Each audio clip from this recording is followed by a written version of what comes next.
The family of Masons in Texas is primarily composed of the Grand Lodge of Texas and its 846 subordinate lodges.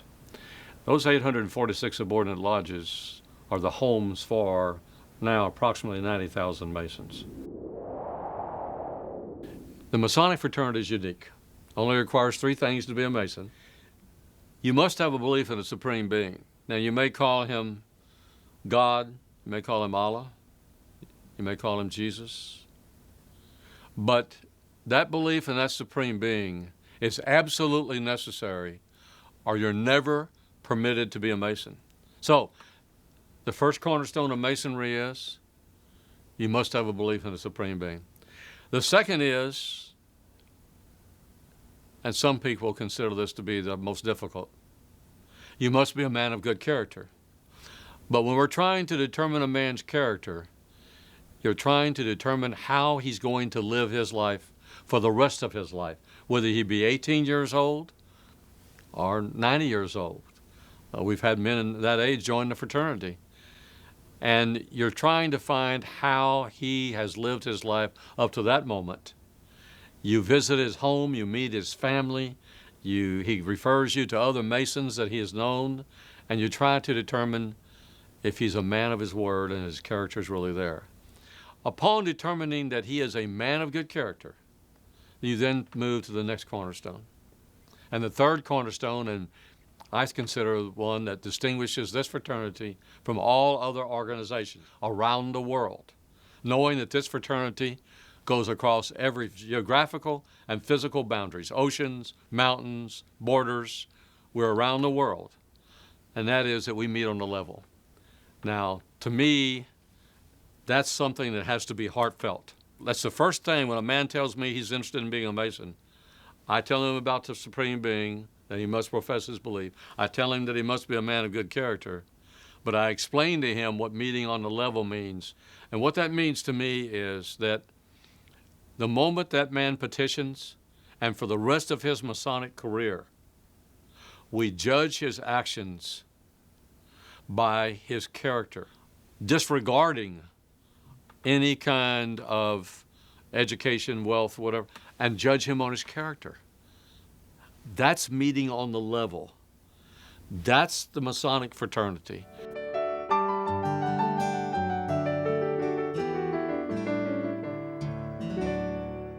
The history of Texas and the history of Masons are tied closely together.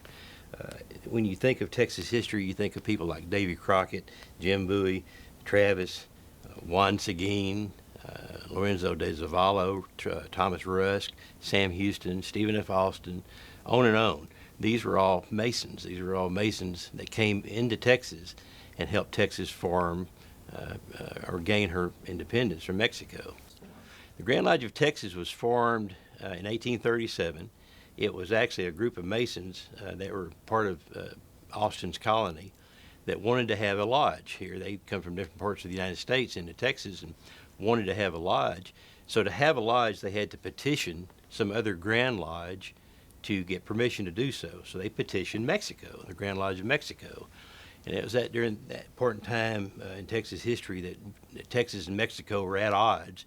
It's before the Revolution, but they were at odds. And they never heard back from the Mexican lodge. So they decided, because of the political climate, to drop it. Right after Texas started fighting for their independence, another group petitioned the Grand Lodge of Louisiana. They said not Mexico, but Louisiana.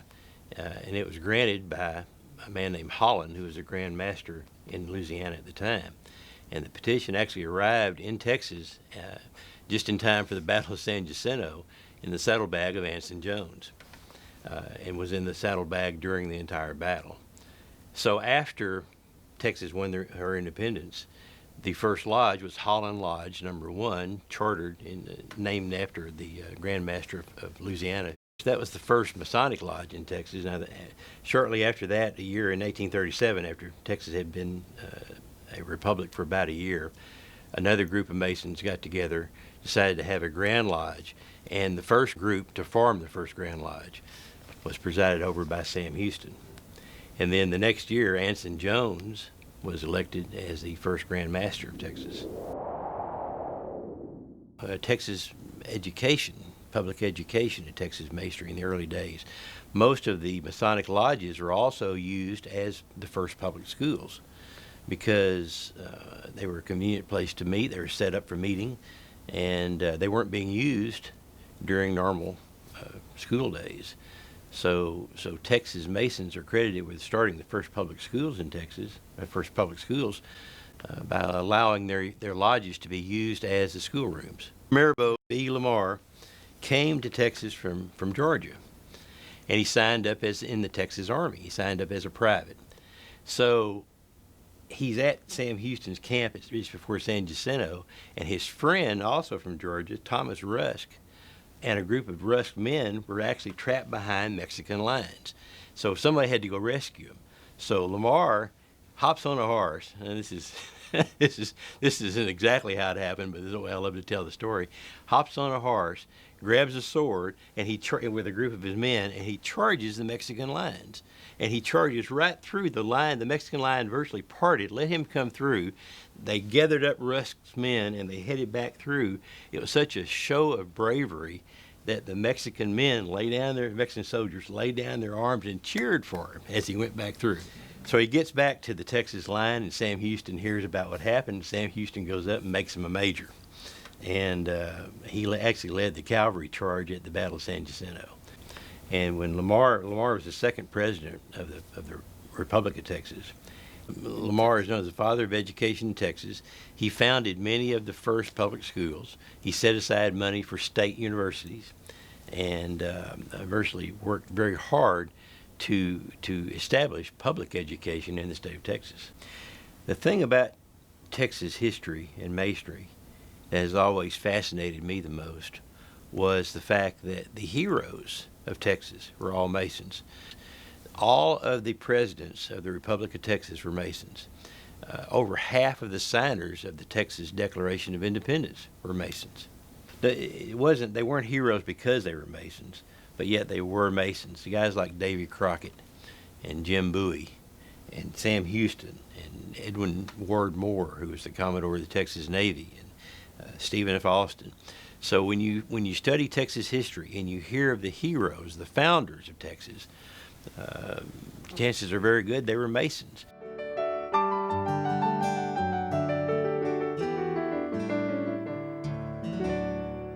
My family has gotten involved in Masonry by becoming members of certain groups that are available to them.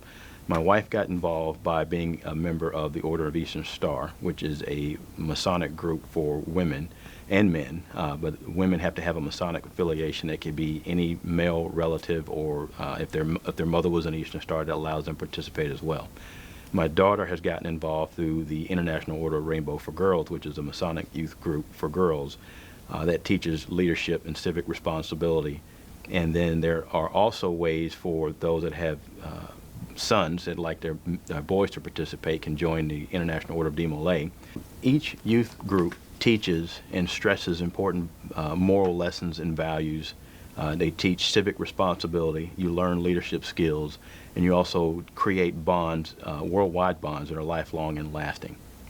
One of the things I enjoy about Masonry and appreciate is being able to travel around the world and being accepted no matter who you are and where you're from.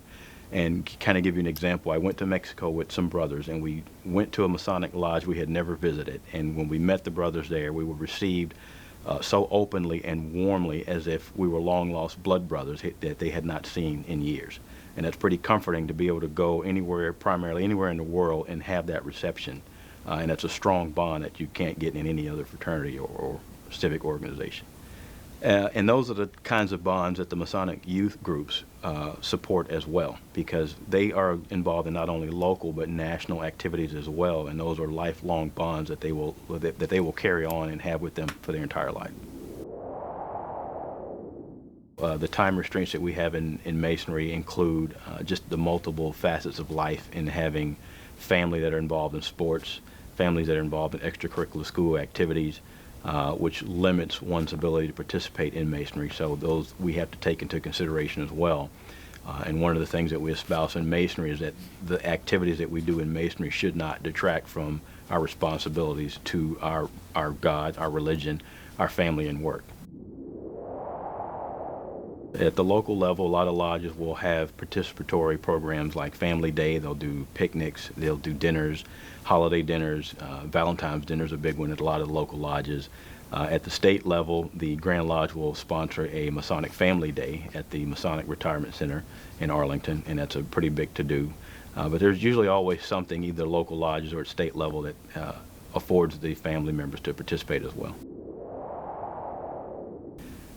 Masonry can make me a better father by me taking in and learning the lessons of Masonry, the moral and ethical lessons that we have, and that it shows me how to improve myself and become a better person, understanding who I am. And by that, the extension of becoming a better person makes me a better man. Better man should be a better father and a better husband to my wife. And then by that extension, that family gets better from having that relationship, and the community at large becomes better.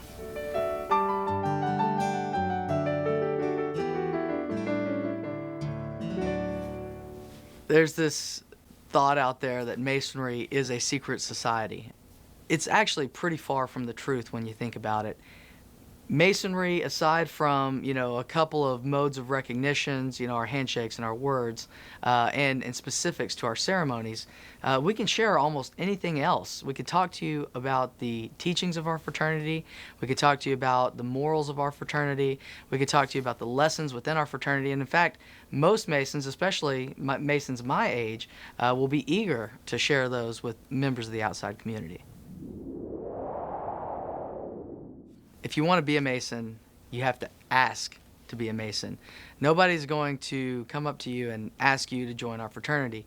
It's part of our heritage, it's part of our tradition, and there are some very particular reasons why you will never be asked to be made a Mason. But if it is your desire to become a Mason, you need to find a Mason, you probably already know one, and tell them that you want to become a Mason. And what they'll do is they'll invite you to join their lodge, they'll invite you to meet with the brethren there, and after you get to know the brethren in the lodge, and they know you, then they'll give you a petition once they feel comfortable, and you feel comfortable with them. You fill out the petition, there are several questions on there, and once you get that filled out, you turn that in to a lodge, and then that lodge at its next stated business meeting will assign a committee. And this committee will be comprised of 3 other Masons. Their job is to investigate you as a candidate for Masonry and to make sure that your intentions are pure, that you want to join for the right reasons, but also to make sure that you're a good man. Masonry's stated purpose is to take a good man and make him better, not to take a bad man and make him good. And there's some very serious reasons for that. The main one being is we are a brotherhood, and we take care of each other, we look after each other. And we want to make sure that we only allow good men to become Masons. So really what this investigation process is for is to make sure that we're letting in quality candidates to then try to help them to improve themselves and make themselves better men. So that's kind of the walkthrough of how to first obtain a petition and then the process afterwards. Masonry teaches through ritual. This is the only organization that I know of that teaches through degrees. It also has a certain history to it. It's been around forever. And when I think about Freemasonry, I remember the night I was going to get initiated, I was standing at the door, and I was about to finally figure out what was inside the lodge and how everything worked and operated. And there was just a very solemn moment in there, and I thought to myself, this is where George Washington once stood, a member of our fraternity, and I'm standing in the same spot as George Washington. And, whoever your hero is, Benjamin Franklin, Paul Revere, or if you're in Texas Masonry, of course, Houston, Austin, Bowie, and Davy Crockett, whoever your hero is, good chances are that they might have been a Mason. And to be standing where those people had stood was just awe-inspiring to me, and I will remember that moment for the rest of my life. Masonry also teaches in a very, very old system the way we teach our lessons is from an instructor to you as the individual candidate. None of this stuff is written down. It's very interesting when you think about it. In the world we live in, with media, the internet, magazines, newspapers, articles being written everywhere, Twitter, Facebook, to think none of this stuff's written down. None of this stuff is going to show up on any of those places. Now, of course, there's all kinds of exposés out on the internet and things of that nature, but true Masonry is taught from an instructor to a candidate. And that personal bond that is created there, and just the experience of it, that's something you don't find in our modern society. And finally, Masonry teaches through allegories and symbols. And you think to the Egyptian days when people couldn't read, they couldn't write, but they could see a symbol and they could understand what it meant. That practice is largely lost on our society today. But in Masonry, that's what we're all about. If you see a square, if you see a compass, if you see the letter G, if you see a double-headed eagle, or if you see a keystone, all these things will mean something to a Mason. And, they don't necessarily always mean the same thing to every Mason, because some of it's left to interpretation. But the idea and the ability to see the world through signs and symbols is something that is truly unique to the Masonic fraternity.